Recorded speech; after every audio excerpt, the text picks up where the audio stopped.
My name's Tony and I'm an alcoholic. And I didn't fall over getting on the stage, so that's a good start.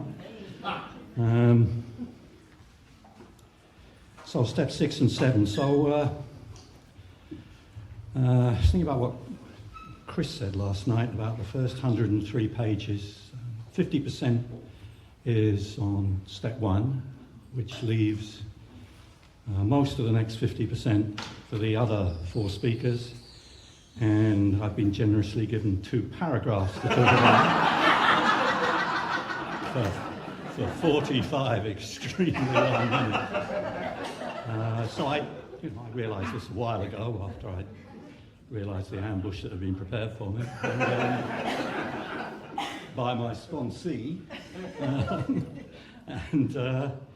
So I thought long and hard about this, and I came up that there were 2 alternatives available to me. I could go for a deep dive into the 12 and 12, the other literature, listen to a lot of speaker tapes on 6 and 7, and produce a rounded, nuanced and informative presentation, which would be a great benefit to everyone.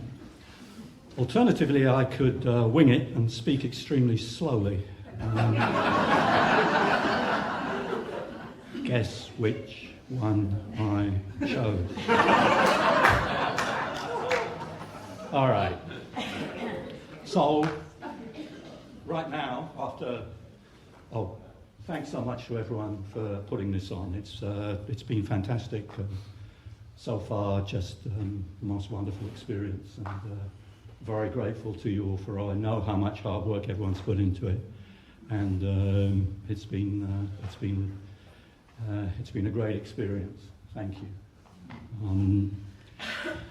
So after the first 3 speakers, which I don't know about you, but I thought were absolutely fantastic. Yeah. We are here in the hour I'm supposed to spend after I do step 5, reviewing my work, and then going on to 6 and 7, which isn't much. I don't want to go back over the steps that have come before, because I think they've been explained as thoroughly and as comprehensively and as beautifully as they possibly could be. So where was I? Where am I after I've done step 5? What have I learned about me? You know, when I came in, I realised after a while that I came in with 2 fairly significant misconceptions. The first misconception I had was that I had a huge problem with alcohol, and that if by a miracle my addiction to alcohol could be taken away from me, and I didn't drink and didn't want to drink, then the problems I had with alcohol would be gone with them.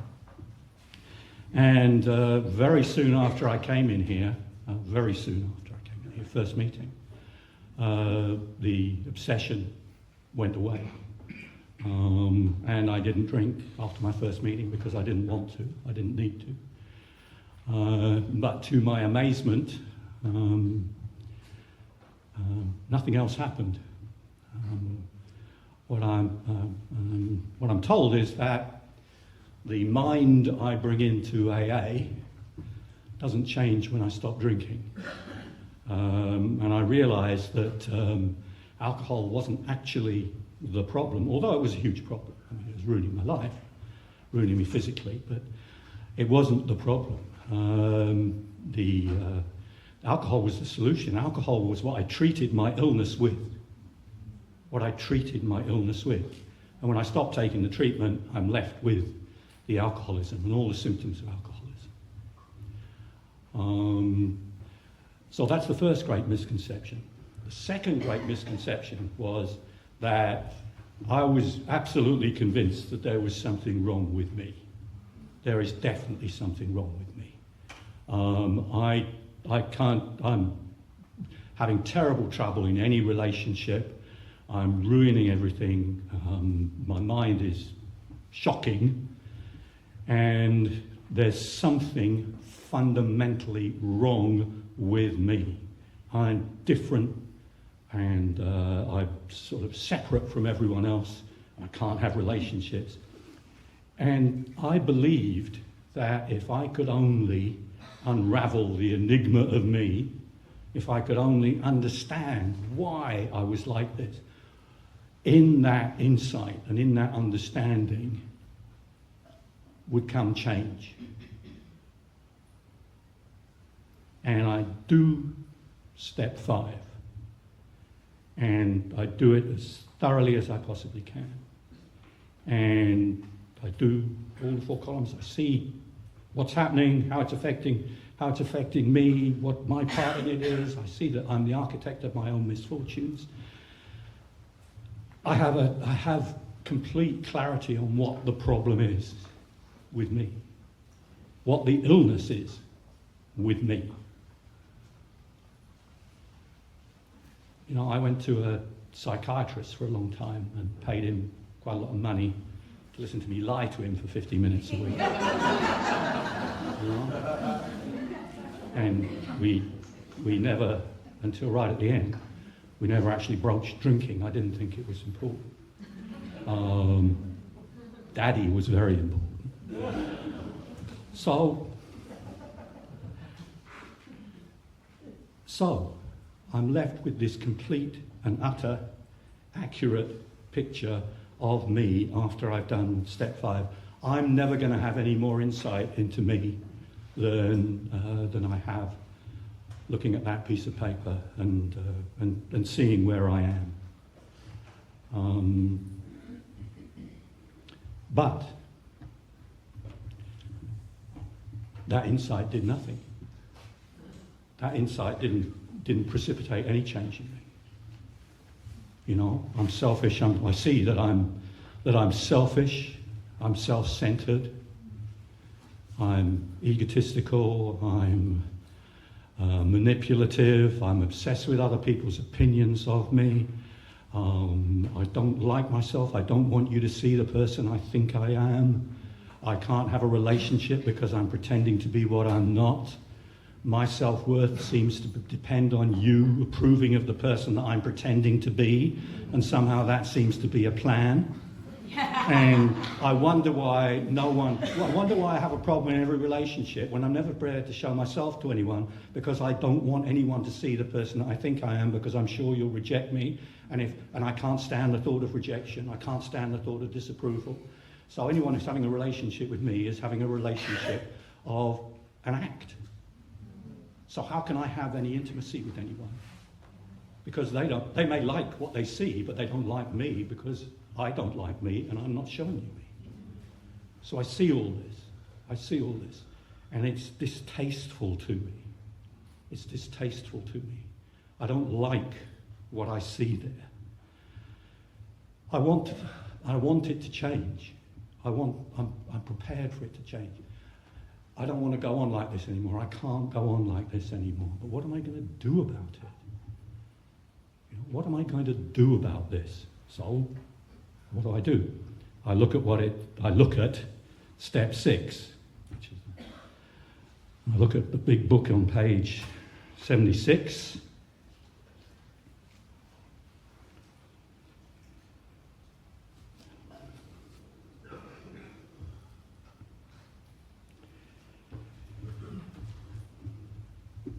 Am I now ready to let God remove from me all the things which you've admitted are objectionable? Can he now take them all, every one? If I still cling to something, I will not go. I ask God to help me be willing. And I am willing. I'm willing to do what it says there. Have God remove all my defects of character. I'm willing for him to do that. Okay, I'm ready. Definition of ready is prepared mentally or physically for some experience or action. I'm prepared for the experience of change. I want the experience of change. How can I bring about that? You know, my thinking is terrible. How am I going to change my thinking? How am I going to change what my mind keeps telling me to do? How am I going to stop acting on what my mind keeps telling me to do? The answer is, I can't. Chris talked about when you're at the end of step one, he's saying this is a really situation, you know, this is not good news. This is not good news. You know, I'm powerless over alcohol, my life's unmanageable, I can't do anything about it, it's going downhill, it's getting worse, and I'm done. My willpower isn't capable of handling this. I stand here having seen the reality of my life in exactly the same place.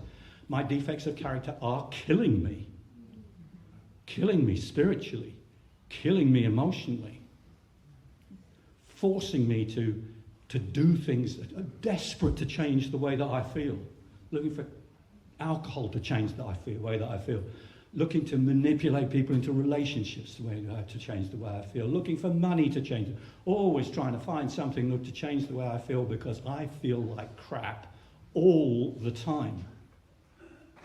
And I can't do anything about it. There's nothing I can do about it. This illness exists in my thinking. The thinking I come in here with is now untreated by alcohol. It's going crazy. You know? I've got to find something that's going to do for me what I can't do for myself. Because if the problem is in my thinking, and my willpower exists in my thinking, you know, my ability to assess a situation in my mind, evaluate the alternatives in my mind, make a decision on the course of action in my mind, take that action by force of willpower, well, that's in my mind and the illness is in my mind. It's highly unlikely that the location of the solution is in the same location as the problem. You know, I've dug a great big hole and the only alternative seems to be, well, let's dig our way out. No, dig upwards. Dig upwards.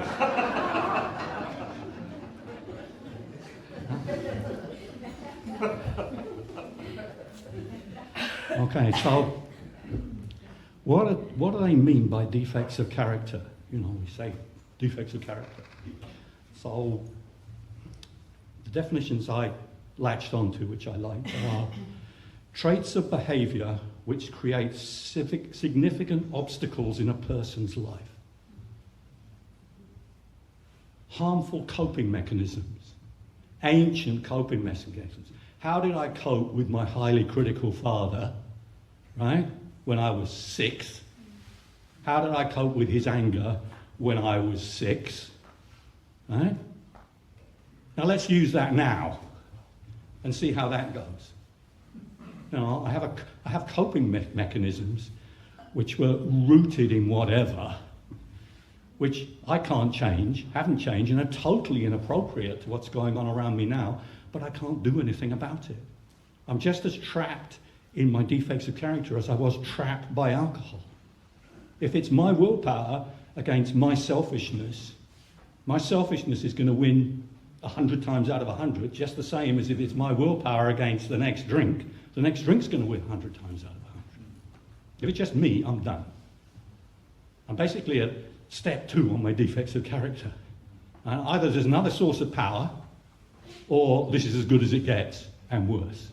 And this is as good as it gets is terrifying, because it ain't good.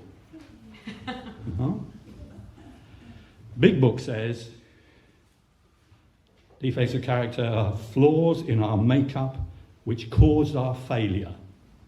No, I don't like failure. I'm not a failure. I'm not a failure. I've got a good job. I've got money. I've got property. I've got prestige. You know. I scrub up well. No. In here, not so good. The inside and the outside do not match. I spend a lot of time polishing the outside, but the inside is awful. And the inside is the only thing that matters. You know? Doesn't matter if I've got $20 million. If I hate myself and hate what I've become and can't see a way out of it and have no peace of mind, What's that $20 million going to do for me? Miserable in comfort.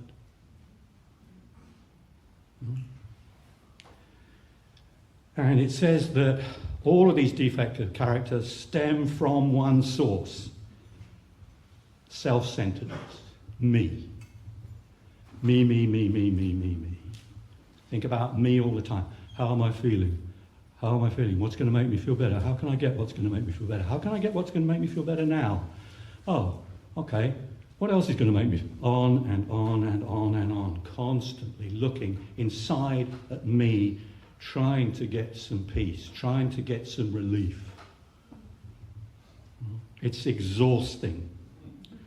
So, I'm going to dig into this defects of character, and you're probably going to be very depressed by the time I finish this.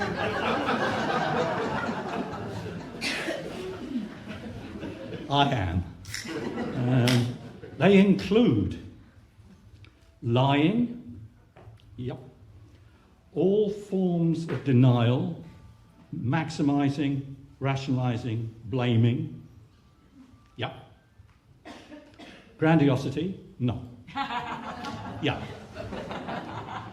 Self-pity, you know, grandiosity, thinking I'm greater than I am. Self-pity, oh, you know, I've got such a low opinion of myself. How can that be? Well, you know, self-pity is a form of self-will, self-centeredness. If I'm constantly beating myself up, that's exactly the same, and they exist in the same body. Talk about the egomaniac with the inferiority complex. One hand, I think I'm master of the universe and bigger than the rules. On the other hand, I think I'm a worthless piece of slime. In the same moment. You know? Anger, yep. Lust, yep. Dishonesty, yep. Impatience, yep. Poor self-esteem, overconfidence, and being overly judgmental. Overly judgmental. Yeah. That's, and that says, including these. So there's more, apparently. Jumping, Jesus. And this is still there, not drinking. You know, by this time, I'm being relieved. You know, I'm a seemingly hopeless state of mind and body. I've been relieved of the seemingly hopeless state of body. Alcohol is having no influence on me. It's been a while since I've had a drink, and I'm not thinking about drinking much. Thinking about killing myself. Thinking about checking out. Thinking that I can't go on like this. But it's not alcohol. This is the defects of character.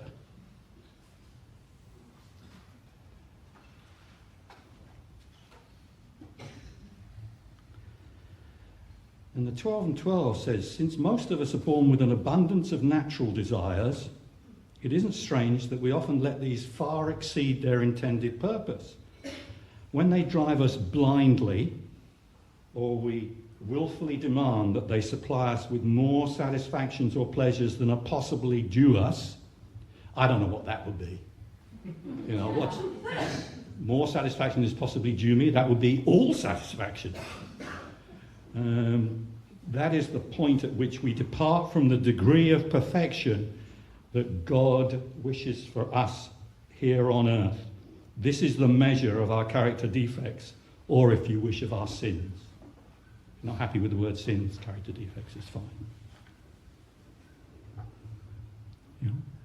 Self-will run riot. I'm given instincts, and I take them all to extremes, and they result in the list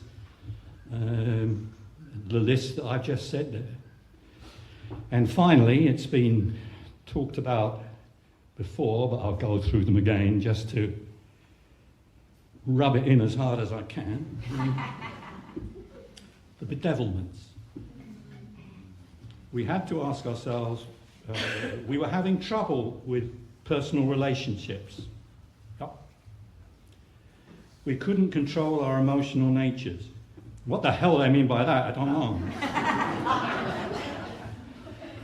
We were a prey to misery and depression, couldn't make a living, had a feeling of uselessness, full of fear.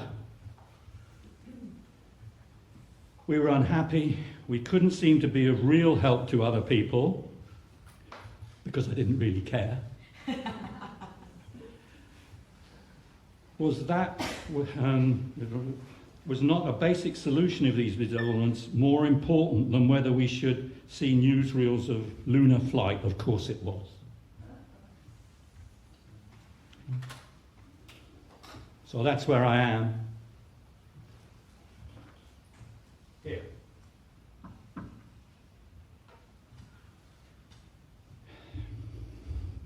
And if that's as alarming to me as it should be, then that sense of desperation,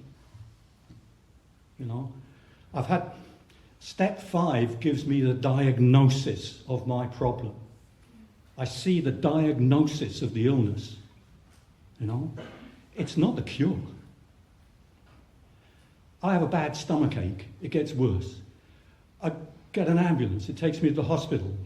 The doctor does tests, and he diagnoses me with appendicitis, right? I do not say thank you, get up and go out, having had the diagnosis, So what I see in step 5 is just the diagnosis of the illness, and hopefully, in the same way as my self-diagnosis of being powerless over alcohol, and the severity of that, right, is enough of an impetus for me to do all the stuff that I don't want to do. Because I'm desperate, given the gift of desperation. Powerless, gift of desperation, recovery. If I really see this as it is, see the truth of this in terms of my defects of character, I'm just as powerless over my defects of character as I was over alcohol. They're just as devastating to me, and they'll be just as harmful to me, and they'll probably finish up killing me, one way or another. And I'm powerless over them. That's what Chris says. That's the bad news. The good news is that I've already got, lack of power is my problem. The good news is that hopefully I'm two things. Hopefully I'm desperate. Hopefully I'm desperate enough to continue with this and look for a solution that's not in me. And I'm an atheist when I come in here. I've had a very confronting experience. Something has been lifted out of me. I never made a decision not to drink. Never made a decision not to drink. One day, I didn't drink because the compulsion, which was been with me for so long, that was such a part of me that I couldn't tell where it began and I ended, was gone. And I was absolutely convinced that was nothing to do with me. I was absolutely convinced that something had intervened in me, that this was not of me. It's very difficult for an atheist to face that type of thing because it flies in the face of everything that I believe. But I've had empirical evidence that there is an external source of power that can do something for me that I can't do for myself. I'm not drinking. I don't want to drink. And I don't know how that's happened, but I know it's not my willpower. And I know that it's something external. So, maybe that power can come in on this. Maybe.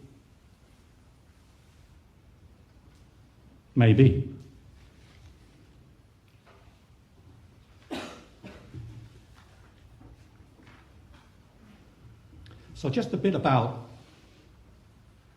what's going on in here and what the solution is. And there's a couple of readings before I go on to step 7.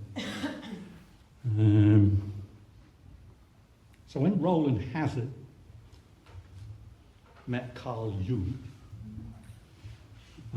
their meetings described on page 27 of the Big Book. It says, let us tell you the rest of the conversation our friend had with his doctor. The doctor said, you have the mind of a chronic alcoholic. I have never seen one single case recover.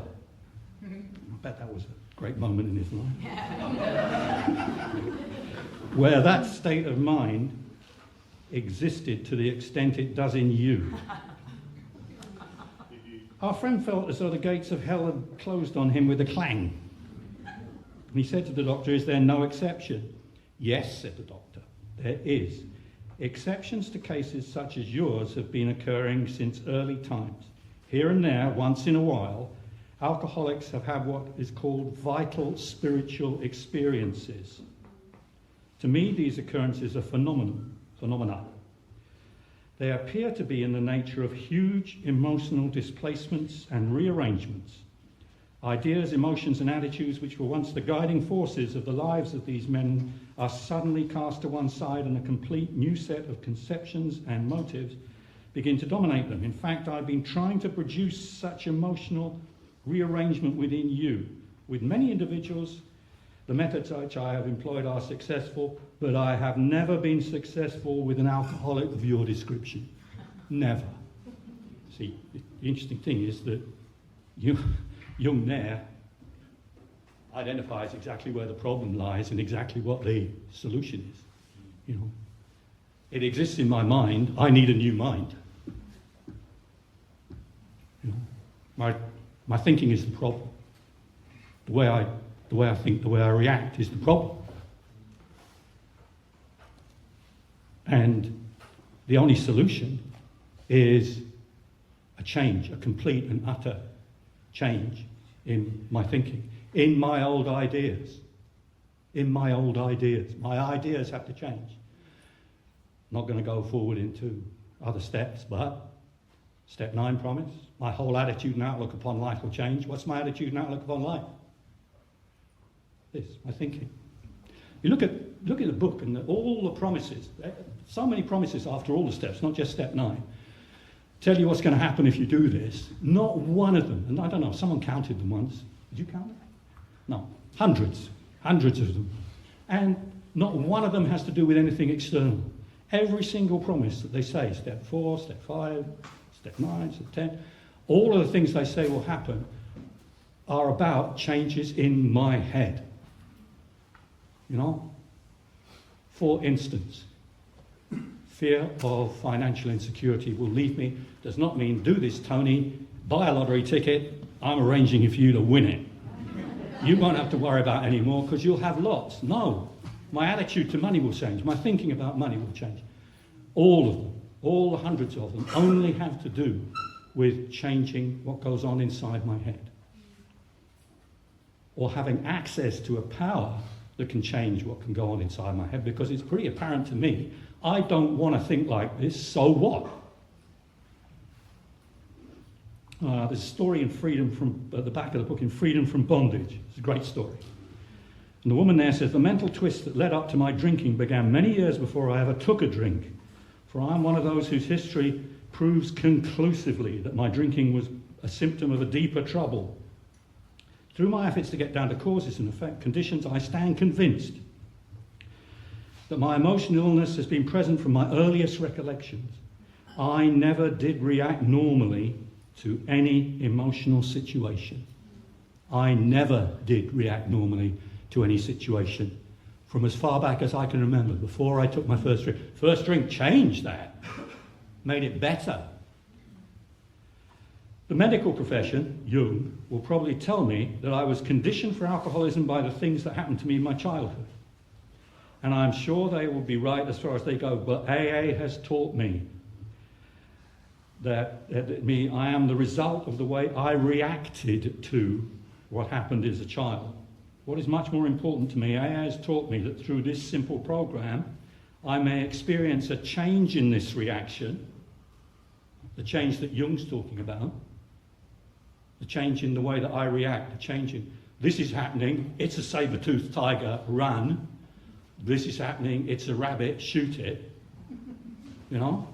And unfortunately, I get that the wrong way around, and I run from the rabbit and try and shoot the saber-toothed tiger.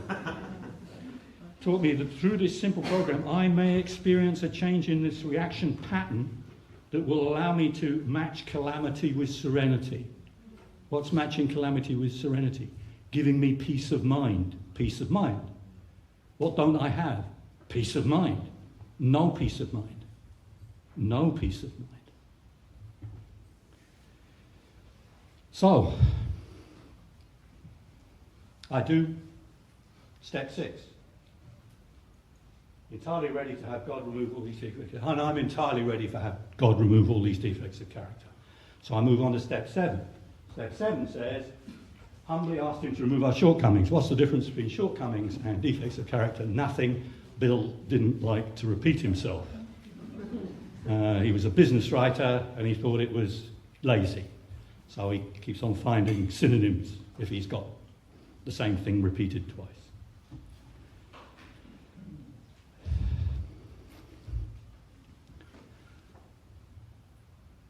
And in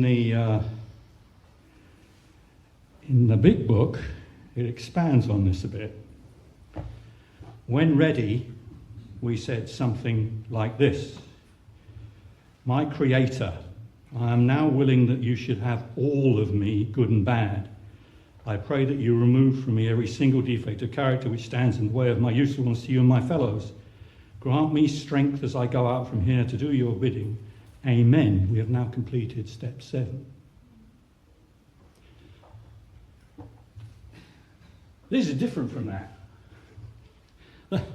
I've said I'm ready for you to take my defects of character. You can take all the bad stuff from me. I don't want any of that. But you've just snuck this in. All of me. Where did that... What? Good and bad, I want you. The good? What little there is, I want to keep that. So, it seems that I'm not just giving away my defects of character, doesn't it? It seems that I'm having to surrender everything to God. So I got back to the hospital where I've been diagnosed with appendicitis. And the surgeon says, we've got to take your appendix out. Okay. And we need you to authorize surgery. Sign this to authorize surgery. Authorized surgery is I give him permission to do with me as he wilt. And hopefully he wilt take my appendix out.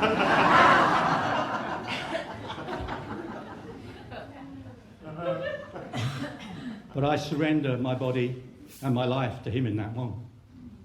This is yours. I can't stand the pain. I know it's going to get worse. I know it's going to kill me. I have evidence that what you're proposing will relieve this condition. And I've seen other people who've gone through the same procedure and don't have the pain, and they don't have an appendix. So I authorize him to do that. I give him permission. I surrender myself to him. Now I surrender myself to him. It's not for a life. You can have my body for the rest of your life, my life. It's for a finite period of time, but it's the same thing. In order for God to do the spiritual and psychic surgery on me, they're going to remove the things that are standing between me, God, and my fellows, and to bring about the change that Jung talked about. I have to give God everything. Everything.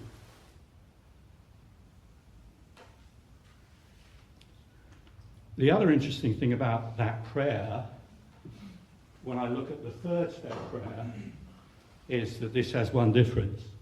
There's no amen after the third step prayer.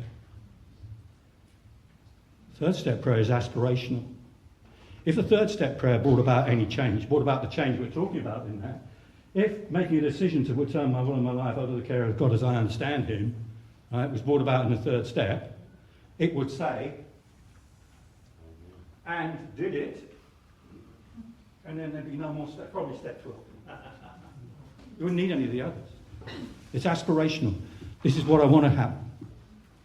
But I have to, that's why it said, it's only any good if it's immediately followed by action, and the action is 4 and 5, to see me and see what I'm asking God to do. What I need to have God. How am I going to get this power?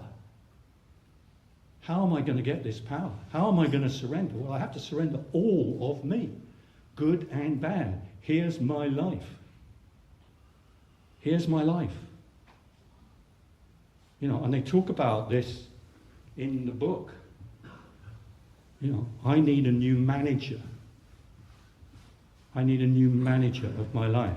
I'm running a company which is trading while insolvent. And it's been trading while insolvent for a long time. It produces crap goods that no one wants to buy. Yeah? Nobody wants to buy this. So I need a new boss. Well, what does that mean? I need someone to run the company for me. I need to be, I don't know, the sales manager, the marketing, whatever. How does that look? Well, I do my job. I show up on time. I do my job to the best of my ability, as defined by my boss. If a problem comes up, I take it to him. We discuss it. He makes a decision as to the action to take, and I implement that decision. You know, I work for a new boss. And I'm a good employee. How am I a good employee? By doing that. By focusing on the good of the company and focusing on following my boss's directions and trusting that he knows what to do. You know, the actor, I'm a crap actor. I keep on rushing to the front and saying other people's lines and ruining the play, blah, blah, blah. What's the correct role of the actor and the director? The director assigns me a part. I want a bigger part. Can I have a bigger part? No. Well, this is the part I have assigned to you. Here are the lines that you are to say, and here's when you are to say them. Any questions? Well, yes. Well, I don't care. So, you know, what's my job? Learn my lines. Follow the direction. Be as good an actor in that play as I can possibly be. Contribute as much as I can to the success of the play. You know, a dutiful son. Oh, I have a problem for me. Problem with my father. A loving father who wants the best for me. How am I going to display what a dutiful son looks like? I ask my father for direction. I ask him what to do. I try and help him as much as possible. I try and be a good member of the family. I try to be good to the other members of the family. I try to make his job as easy as possible as the father. All of this is about a relationship with God. I need to establish a relationship with God. It doesn't matter if I believe in God. You know, belief in God doesn't do it. I have to establish a relationship with God where I surrender to God under those terms. And I say, God, He's going to direct my actions and He will direct my thoughts. He will change my thinking. But only if I give Him everything, all of me, good and bad. Good and bad. You know, I think, and this is me thinking, right, so I'll be very wary. I think that prayer, there's 2 paragraphs, just 2 paragraphs, and easily slipped over. Everything here, in the first 6, is getting me conditioned so that I'm willing to do this. Everything is leading up to this. There's no amen after step 3, which means that I'm in prayer all the way through 3, 4, 5, 6, and 7. That makes it a much bigger issue. Everything after it, take time, are about strengthening and deepening that relationship. But the whole point, it seems to me, of this program, the only way out is for me to develop a relationship with a power greater than myself, a loving power that can do for me what I can't do for myself. And then, to the best of my ability, to let that power direct me, direct my actions, and direct my thoughts. And the promise is that if I do that, then I'll have the one thing that will be of any value to me. Infinitely more valuable than all the stuff that I thought was gonna do it. All the external stuff. Everything external that was gonna make me happy. The one thing it'll give me is peace of mind. Can you imagine being able to sit down for an hour and just sit there, and at the end of that hour, feel fine? Nothing's happened. There's been no negativity. I'm just okay. I'm where I should be. Everything's fine.